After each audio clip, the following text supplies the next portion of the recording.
Here we are with another bit of church and papal history in 10 minutes or less. Now, Christianity wasn't always the religion of empire. It replaced something else. You can't come in with the new if you don't go out with the old. The end of an era is usually defined by the era that came afterwards, and the key moment that marks where an era ended is usually the creation of an ex post facto narrative created by historians or others for specific reasons. There are at least a few times in history, though, where it would have been pretty clear to the people at the time where an era was definitively ending. One of those times was when the era of paganism ended in the Roman Empire. For centuries and millennia, the people of the Old World worshipped many gods and practiced any number of different rites honoring these gods. The gods were a lot like you or me, except more powerful. They had family squabbles, became involved with conflicts, and even had romantic escapades with other gods and even humans. In a small corner of the world, though, there were people who did not subscribe to any of these beliefs. This tribe worshipped one god who told his people not to put any gods before him. This people and their god had a unique and exclusive covenant. I can imagine we all know who this group was. It was, of course, the Jews of Israel. The vast majority of Romans and Greeks were as polytheistic as it comes. They had no idea how to wrap their heads around this idea of just one God. There were a small group of Greeks and Romans who respected and were intrigued by what the Jews had in their monotheistic religion. But back then, as it is now, becoming a Jew is no easy matter. Judaism was a religion of a place and of a people who possessed a strong culture and national identity. A new religious faith would spin off from a sect of Judaism in the early part of the 1st century AD, and for a variety of reasons, rather quickly develop a separate identity from the cultural and national identity of Judaism. That, of course, religion is Christianity. The early Christians tapped into a certain demographic in the Roman world which was looking for something different in their religion. As time went by, Christianity began to grow in terms of popularity and population, despite government persecutions.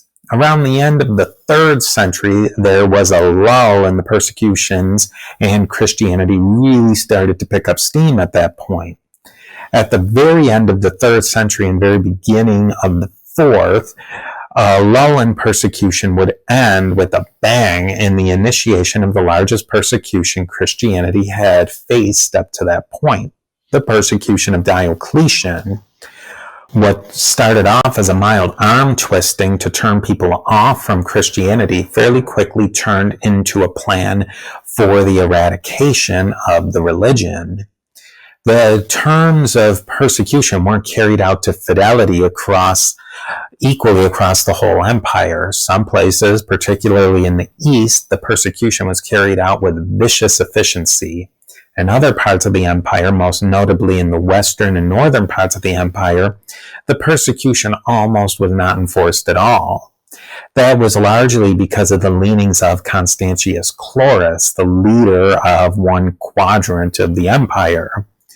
There are any number of reasons why Constantius Chlorus went easy on the Christians, but the bigger part of the story is that Constantius' son, Constantine, would seriously embrace Christianity.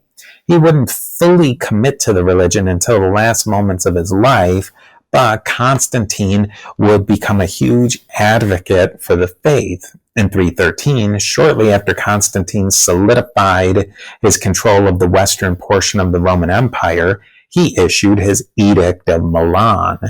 This was an extraordinary document for the time because it legalized all religions, including Christianity. The edict didn't pick a preferred religion for the empire. All religions would have equal rights in the empire. But for all intents and purposes, Christianity would become the first among equals as far as religions went.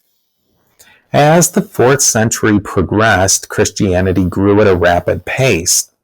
Bishops already held significant religious power, and they were gaining great political power as well. The major bishops around the Roman world gathered in councils and exchanged letters to argue over small and large theological points.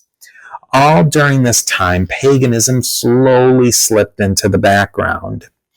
Many people still followed the old ways, but the various forms of paganism just didn't have the pull in the major centers of power they once held. For a very brief period of less than 2 years, paganism had a chance to get back into the game. The last emperor in Constantine's dynasty, Julian, known as the Apostate, reverted back to paganism and tried desperately to revive paganism as the official religion of the empire. Had Julian been emperor a bit longer, it isn't outside the realm of possibilities that he would have been able to successfully suppress Christianity and put paganism back on top. Julian's attempt to bring back paganism was just a flash in the pan, though, because as soon as he was out of the scene, the very next emperor canceled all and every one of Julian's pro-paganism reforms. Maybe you could say the death of Julian the Apostate was the point where you could say the end of paganism was at hand. Never again after that point was paganism in any real position to take over the Roman Empire, or really even significantly grow in numbers. That isn't to say there weren't pagans around. Many of the Germanic groups of Western and Northern Europe were still pagan. The Slavs were pagan at this point, along with any number of other groups outside of the empire. But as each one of these groups came in contact with the Roman Empire, even the remnants of the empire in the West, they usually adopted Christianity to some degree. The point in time where you can say the era of paganism was definitively over was the issuance of the Edict of Thessalonica in February of 380 AD.